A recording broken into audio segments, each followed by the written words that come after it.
বাড়ি থেকে বেরিয়েছিলাম ভোর 4টে নাগাদ। বেশ মজা লাগছিল, প্রথমবার বারাণসী ঘুরতে যাচ্ছি ফ্যামিলির সাথে, বাবা মা আমি বোন। তাই বাবা বলেছিল সকাল সকাল ট্রেনের আশা না করে একটা ওলা বা উবের বুক করে নে, কিন্তু এই আরটির সাথে আমি বুক করেছিলাম, ভালো ওটার রেটিং ছিল তাই। এই রাস্তাটা এত ফাঁকা ছিল, এত ফাঁকা ছিল যে গাড়ি একদম আগুনের গতিতে টেনেছিল। এইখানটায় আমি একটু ঘুমিয়ে পড়েছিলাম, ঘুম ঘুম লেগেছিল। যখন ঘুম থেকে উঠি তখন একদম দক্ষিণেশ্বরের ওই কাছটায় পৌঁছে গেছিলাম। তারপর আমাদের কলকাতা থেকে ট্রেন ছিল বারাণসী জাংশন পর্যন্ত। এইবার ওখানে কি হলো একটা টুইস্ট হলো, আগের দিন রাত্রিবেলা বাবার ফোনে ঢুকে গেছিলো যে 10:30টায় ট্রেন ছাড়বে, কিন্তু আমরা জানি ভোর 5টায় ট্রেন ছাড়বে। এই জন্য এত তাড়াতাড়ি স্টেশনে এসে দেখি সবাই আমাদের মতো ওয়েট করছে, আমরা ওয়েট করছি। হাই বল, এই দিকে দেখা।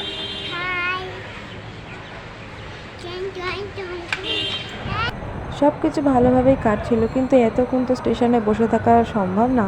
5 ঘন্টা ডিলে ছিল আমাদের গোয়া উদয়পুর এক্সপ্রেস। তারপর ট্রেন আসলো, ট্রেন ওয়াশ হলো, তারপর ওখানে বোর্ডের নাম্বারিং করে দিয়ে দিয়েছিল কোথা থেকে ট্রেন ছাড়বে, কটা নাগাদ ছাড়বে। তো আমরা গেলাম, আমরা আমাদের সিটে গেলাম। ওই যে আমার বাবার বোন সবসময় আগেই থাকে, আমার বাবার বোন। আর বাবার অভ্যাসটা হচ্ছে সবার সাথে মিলেমিশে জিজ্ঞাসা করে তারপর ট্রেনে উঠে সাফার করা। আর এখন তোমরা দেখবে আমার সাফার পুরো। সত্যি কথা বলতে ট্রেনে উঠে যে আমরা এত সুন্দর, এত ভালো একটা দিদিদের সাথে পরিচয় করব বুঝতেই পারিনি।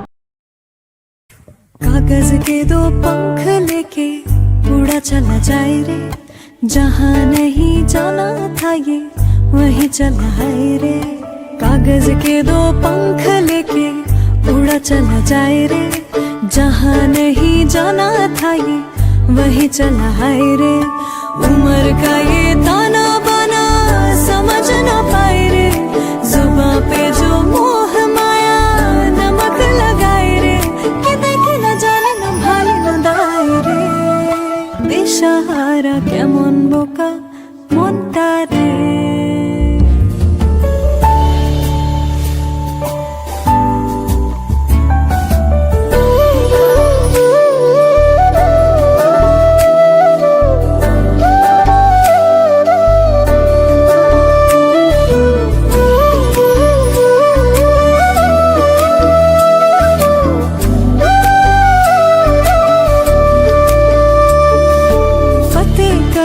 किले सारे भीड़ जाए दीवारें, प्रेम कोई सेंध लागे,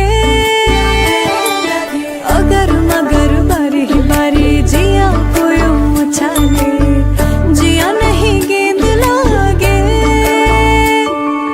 माटी को ये चंदन सा माथे पे सजाए रे, जुबां पे जो मोह माया नमक लगाए रे लागे।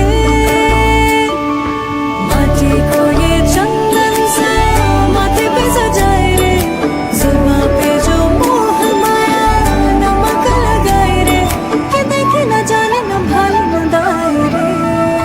दिशाहारा केमन बोका मन